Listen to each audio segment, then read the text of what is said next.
तुम पहले कंग्रेचुलेट्स किए। ये सब कहाँ से लाया जाता है? हाँ, अरे तुम्हारा क्रैक किया एग्जाम को पहले कंग्रेचुलेट्स करते हैं। ये भी इसमें भी साइंस है ना, बोलने के बाद बोलो। चलो तुम भी बेस्ट ऑफ लक बोलो, ये सब तुम भी बेस्ट ऑफ लक बोलो कि दादा और आगे अच्छा करे। Best of luck. 11 এর শুরুতে সবচেয়ে ডিফিকাল্ট হয় ফিজিক্স, কারণ তোর ফিজিক্সে মেকানিক্সটা ইজ ডিফিকাল্ট। ম্যাথস তখন অতটা ডিফিকাল্ট হয় না, কারণ ম্যাথসে তখন সিম্পল টপিক্সই চলে, ট্রিগোনোমেট্রি, স্ট্রেট লাইনস এটসেট্রা।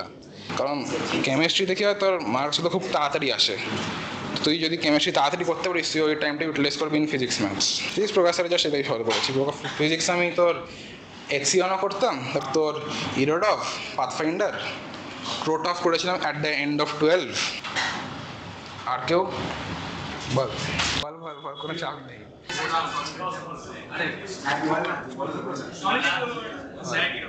হ্যাঁ ঠিক আছে, স্যার অনেক ভালো করে পড়াতে পারে।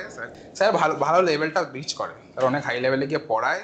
যদি ভালো করে পড়তে পারি, স্যারের থেকে ডাউট টাউটগুলো ক্লিয়ার করে নেবে। ঠিক আছে, আমি জানি স্যার একটু হয়তো ডেকে ঠেকে যেতে পারে ডাউট টাউট দিলে, যে না এটা কেন, এটা তো পড়িয়ে দিয়েছি। বাট তোর ডিউটি সব করে নেওয়া, কারণ তোকেই এন্ডে পরীক্ষা দিতে হবে। তখন পরীক্ষা খারাপ হলে তুই গিয়ে বলবি না যে না স্যারের জন্য আমার হলো না। তখন তোকে স্যারের কাছে গিয়ে ভালো করে ডাউটগুলো ক্লিয়ার করে নিবি, যা বুঝতে অসুবিধা যা আবার জিজ্ঞাসা করে নিবি ক্লাস।